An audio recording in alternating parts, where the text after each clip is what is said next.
لله رب العالمين نحمده ونستعين ونستغفره ونعوذ بالله من شرور أنفسنا ومن سيئات أعمالنا من يهد الله فلا مضل له ومن يضلل فلا هادي له أشهد أن لا إله إلا الله وحده لا شريك له وأشهد أن سيدنا محمد عبده ورسوله ولا نبي بعده اللهم صل وسلم وبارك على سيدنا محمد مفتاح باب رحمة الله عدد ما في علم الله صلاة وسلاما دائمين بدوام ملك الله وعلى آله وصحبه ومن والاه سبحانك لا علم لنا إلا ما علمتنا إنك أنت العليم الحكيم ولا حول ولا قوة إلا بالله العلي العظيم ربي اشرح لي صدري ويسر لي أمري واحلل عقدة من لساني يفقهوا قولي وسدد لساني واهدي قلبي بحق سيدنا محمد صلى الله عليه وصحبه وسلم أما بعد. Alhamdulillah, segala puji bagi Allah Subhanahu wa taala yang mana Allah telah memberikan kita taufik hidayah serta inayahnya kepada kita agar dapat lagi berkumpul di majlis mingguan ini yang mana insyaallah majlis ini dirahmati dan diberkahi Allah Subhanahu wa taala. Amin amin ya rabbal alamin. Dan tak lupa pula salawat serta salam selalu kita haturkan kepada keharibaan kita, suri tauladan kita, ikutan kita, panutan kita ialah baginda Nabi besar Muhammad sallallahu alaihi wasallam serta keluarga beliau, sahabat beliau, pengikut beliau liyaumil qiyamah. Amma ba'du. Ya, tanpa panjang lebar langsung kita lanjutkan hadis minggu lalu. Nah, minggu lalu kita membahas tentang apa sih? Ya, siapa yang ingat? Tentang apa minggu dahulu kita membahas di rumah? Nah, tentang disunahkannya tidur atas dalam keadaan suci atau berwudu. Nah, tuh lawan pembacaan hendak guring. Itu pelajaran minggu dahulu. Nah, ya kan disunahkannya guring dalam keadaan suci dan berzikir kepada Allah Subhanahu wa taala. Minggu ini kita akan membahas tentang ialah al-haditsul khamis, bermula hadis yang kelima, judulnya apa? Karahatun naum muttaja'an ala batnih. Nah, tuh teh. Dimakruhkannya guring dalam keadaan batiharap, dalam bahasa Indonesianya tengkurap. Nah, dalam bahasa Indonesianya tengkurap, bila kada paham juga batiharap atas parutnya. Itu hukumnya makruh. Mana dalilnya? Masuk kita ke dalam hadisnya. An Abu Hurairah radhiyallahu anhu qala ra'a Rasulullah sallallahu alaihi wasallam rajulan muttaja'an ala batnihi faqala inna hadhihi daj'atun la yuhibbuha Allah. Rawahu Tirmidzi. Daripada sahabat Nabi Abu Hurairah radhiyallahu anhu, siapa ingat Abu Hurairah ngaran sidin? Ayo. Nah, ingat mantap, Abdurrahman bin Sakhar. Itu nama sidin. Lebih rinci lagi, siapa ingat paling berapa hadis yang beliau riwayatkan? Ya 3.000 aja. Siapa ingat lagi 3.000 berapa? Nah ya, siapa yang ingat? Salah, salah tetap. Sidin ialah Abu Hurairah ini orang yang paling banyak meriwayatkan hadis baginda Nabi sallallahu alaihi wasallam yang berjumlah sebanyak 5.374 hadis, lain 3.000. 5.374 hadis yang diriwayatkan oleh Abu Hurairah dan nama sidin Abdurrahman bin Sakhar.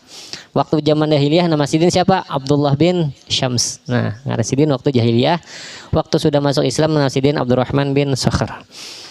Ra'a Rasulullah sallallahu alaihi wasallam rajul muttaja'an ala batnih. Ini riwayat hadis daripada Abu Hurairah.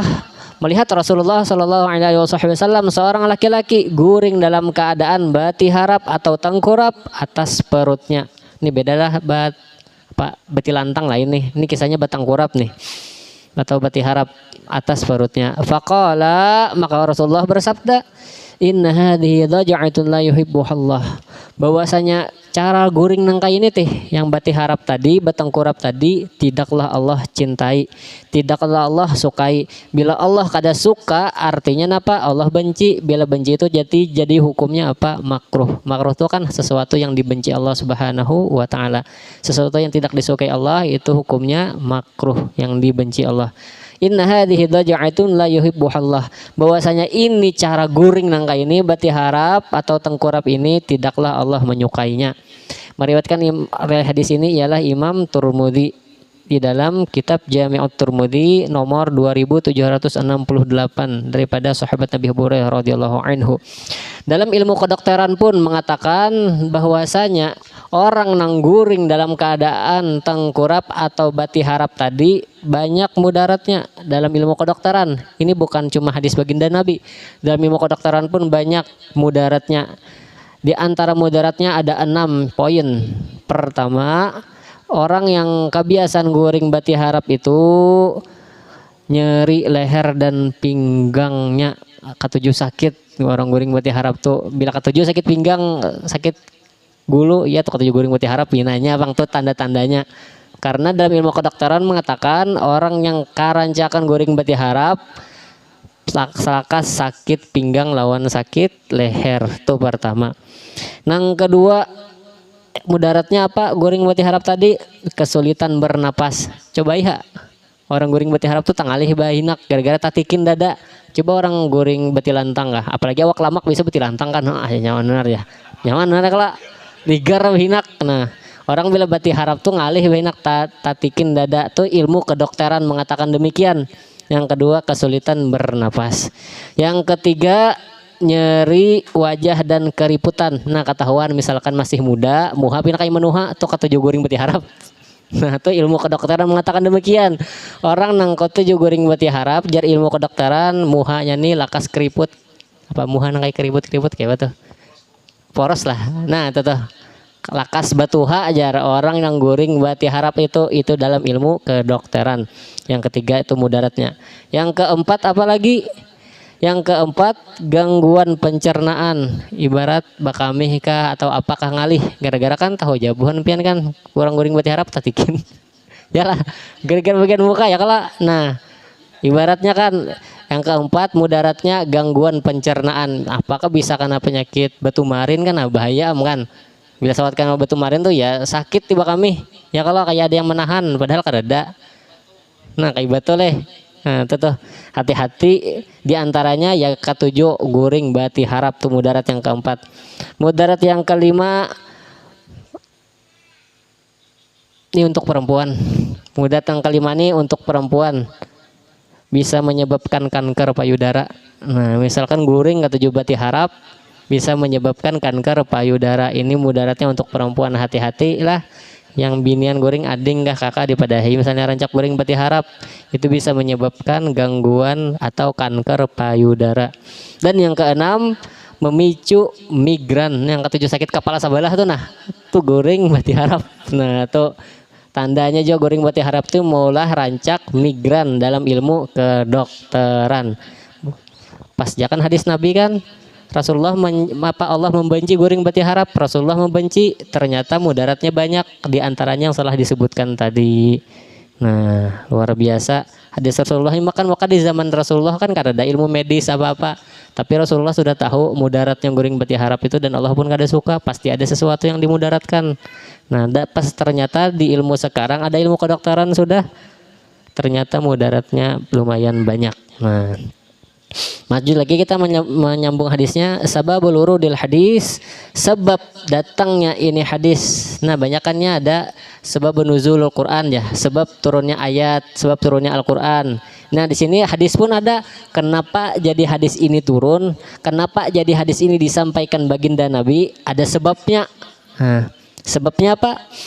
Akhrajah Abu Dawud fi sunanihi anna Dhakhfah bin Qais al-Ghafari. Ini nama orang.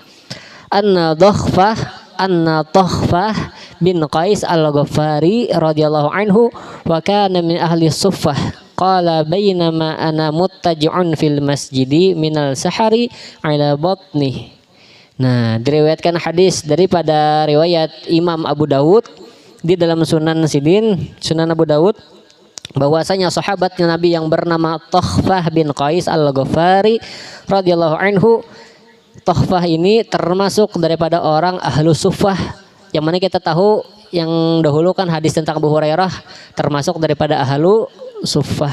Ahlu suffah ini termasuk orang yang miskin kada isi rumah, katujuh bae itikaf di masjid haja. Nah, orang pondokan lah. Nah tuh yang ketujuh di masjid, singgah di musola manakah, nah itu ahlu sufah.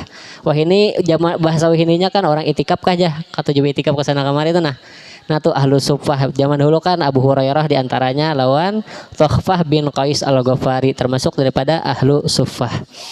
Qala berkata Tukhfah bin Qais, manakala aku guring dalam keadaan bati harap di dalam masjid min sahari, itu maksudnya qabla al-fajri, sebelum masuk waktu fajar, artinya sebelum waktu subuh nih. Sidin guring di masjid bati harap atas perutnya. Idza rajulun yuharrikuni birijlihi faqala inna hadhihi daj'atun yabghaduha Allah. Tiba-tiba ada seorang laki-laki yang menggarak aku dengan batisnya. Nah di sini andai kata sekedar memahami ini kan, menggarak tuh banyak, bisa digarak Nabi di kepala, bisa digarak Nabi di awak, bisa digarak di depan. Tapi di sini yang dimaksud Nabi menggarak nih pakai apa dengan kaki Nabi? Maksudnya Nabi menggarak di batis sidin. Nah bila kada dijelaskan nih sekedar membaca kayak ini mungkin salah paham karena Nabi maksudnya jar Nabi kan Nabi menggarak aku dengan kakinya. Maksudnya menggarak dengan kaki Nabi di mana? Di kepala kah, di awak kah, di batis? Kada. Nabi menggarak Tukhfah bin Qais ini pakai batis sidin tapi di bagian batis. Ibarat nih misalkan ya karena contohnya lah. Nah misalnya ini orang goring nih. Ini orang goring. Sini kepala, sini tangan, sini batis. Nah Nabi itu menyenggol pakai batis Nabi di batis Tukhfah nih, menggarak bangun ya. Nah di bagian batis lain, di kepala lain. Kada boleh di kepala kan. Di bagian batis bangun ya Nabi bangun. Takajut ya kan ngaran orang bangun goring kan digarak, siapa nih mengganggu aku bangun ya, mengganggu aku goring ya, takajut ya kan. Maka jar Nabi napa ikam goring nang ini Allah kada ketujuh, Allah murka jar Nabi. Ini baya mendengar suara aja tapi kada melihat masih orangnya siapa. Nya tahunya ada orang yang menggarak aku ya orang, tapi orang ini baya menyambat Allah kada ketujuh goring nang ininya. Nya kada tahu masih kada melihat. Nah setelah suara tadi kan jar Nabi inna hadhihi daj'atun yubghaduha Allah, bahwasanya cara ini goring bati harap Allah kada ketujuh, Allah murka. Fa nazartu fa idza Rasulullah sallallahu alaihi wasallam, ngara mendengar orang bepandir kan karena goring kayak ini dimurkai Allah, dilihatnya pas ibarat kan goring bati harap digarak tak bangun berbalik melihat muha. Fa nazartu maka aku pandang faida Rasulullah sallallahu alaihi wasallam, ternyata orang yang menggarak aku tadi ialah Rasulullah sallallahu alaihi wasallam. Nah itu awal kisahnya kenapa hadis ini turun, karena ada sahabat yang mana guring bati harap ditagur Nabi, tapi Nabi menagurnya dengan cara lemah lembut, menggarak dulu pakai batis tapi di bagian batis hanya dipadahi bahwasanya guring nang kaya bati harap tuh hukumnya makruh, Allah kada suka. Min fawaidil hadis, daripada faidah-faidah hadis yang dapat kita ambil hari ini. Nah faidahnya dia ada 4 pendek ringkas bisa dihafal. Pertama faidahnya karahatu naum muttaji'an ala batnih, dimakruhkannya guring bati harap atas perutnya. Artinya bila guring bati lantang kada masalah, guring selain bati harap kada masalah. Nah itu asal kada guring di atas bara api ya jangan terbakar kan. Nah intinya bila guring bati harap itu hukumnya makruh. Itu faidah yang pertama. Yang kedua istihbabun naum ala syiqqil aiman, disunahkannya guring atas bagian kanan. Nah bagian kanan jadi disunahkan guring, misalkan kita hadap ke kanan gitu, itu disunahkan guring hadap ke kanan. Itu faidah yang kedua. Dan faidah yang ketiga istihbabun naum mustaqbilal qiblah, disunahkannya guring dalam keadaan menghadap kiblat. Kayak mana maksud menghadap kiblat? Misalkan kiblat sana kita hadap ke kanan tadi kan, langsung menghadap kiblat gitu. Nah menyesuaikan kiblat itu sunnah juga hukumnya. Itu faidah yang ketiga. Dan yang keempat daruratu tambih man yukhti'u hatta yatrukal khata'uhu, mudaratnya memperhatikan. Maksudnya di sini kita disuruh memberitahu, tambih itu memberikan peringatan, menagur bahasa kita nyawa ini. Mudaruratu tambih, menagur man yukhti'u hatta yatrukal khata', orang yang tersalah sehingga dia meninggalkan ketersalahannya. Nah, di sini dalam hadis ini bisa kita ambil juga faedah. Misalkan ada kawan kita salah menggawi, kita tagur. Contohnya kayak guring tadi berarti harap, kita tagur bahwasanya guring ini makruh. Atau yang lain, misalkan ada kawan minum berdiri, kita tagur bahwasanya minum berdiri makruh, berduduk. Nah, disurahkan juga. Misalkan atau juga kawan nih makan pakai tangan kiri, kita tagur juga. Cara menegurnya kayak Pak, pakai tangan kanan, kawannya tangan kiri itu syaitan. Karena hadis baginda Nabi daripada Jabir bin Abdullah radhiyallahu anhu an Rasulillah sallallahu alaihi wasallam, la ta'kulu bishimal, kata Rasulullah, fa inna syaitan ya'kulu bishimal. Janganlah kalian makan dengan menggunakan tangan kiri, bahwasanya syaitan itu makan menggunakan tangan kiri, kata Rasulullah sallallahu alaihi wasallam, riwayat daripada Imam Muslim. Nah, sudah lengkap dah tuh kan. Sudah ada sahabatnya, riwayatnya sudah sebutkan. Lain hadis palsu, lain lah tuh hadis asli tuh. Kirain hadis palsu kan. Nah, itulah 4 faedah yang dapat diambil dari hadis hari ini. Makruh guring bati harap, disunahkannya guring menghadap kanan, disunahkannya menghadap kiblat, dan yang terakhir dianjurkan kita menagur kawan misalkan tasarah, tapi menagurnya dengan cara lemah lembut. Nah, itu pelajaran yang dapat kita ambil hari ini. Dan karena kita hari Minggu masuk hari Arafah, sedikit hendak memberi amalan tentang di hari Arafah. Nah, niatnya membawakan kitab Kanzun Najah was Surur fi Ad'iyatil Ma'thuratil lati tashrahul sudur, di mana kitab ini menjelaskan tentang amaliyah setiap bulan yang bagus dibaca, dan para ulama pun rata-rata membaca kitab ini juga. Nah, karena kita hari Minggu ini sudah masuk hari Arafah, ada sedikit amaliyahnya, pendek ya bacanya tapi pahalanya luar biasa. Nah, sedikitlah kita masuk ke dalam kitabnya. Ini menandai tadi ya. Nah, sudah. Nah, doa yaumal Arafah, doa di hari Arafah. Apa doa di hari Arafah? Wa yazidu yaumal Arafah la ilaha illallah wahdahu la syarikalah lahu mulku lahul hamdu wa huwa ala kulli syai'in qadir. Nah, itu bacaannya. Pada hari Arafah itu sangat dianjurkan membaca la ilaha illallah wahdahu la syarikalah lahu mulku lahul hamdu wa huwa ala kulli syai'in qadir. Kadusah dibuat yuhyi wa yumit, kadusah dibuat langsung walahul hamdu wa huwa ala kulli syai'in qadir. Nah, lima warada fi iddati ahadis, karena mendatang pada bilangan hadis, anna dzalika ya'dilu itqa 10 raqabah wa inna zada hatta yabluga alfan kana khairan. Nah, luar biasa pahalanya nih. Amaliyah tadi mendatang pada bilangan hadis bahwasanya doa yang di atas tadi, yang bacaan la ilaha illallah wahdahu la syarikalah tadi sampai habis, doa itu menandingi pahala memerdekakan 10 budak. Nah, pahalanya luar biasa di hari Arafah membaca bacaan tadi pendek aja, la ilaha illallah wahdahu la syarikalah lahu mulku lahul hamdu wa huwa ala kulli syai'in qadir. Membaca doa itu di hari Arafah, maka pahalanya bisa membandingi dengan memerdekakan 10 budak. Wah, ini berapa harga budak? Ada yang tahu? Barang ini kada disebutkan berapa kali, kada disebutkan, terserah di sini.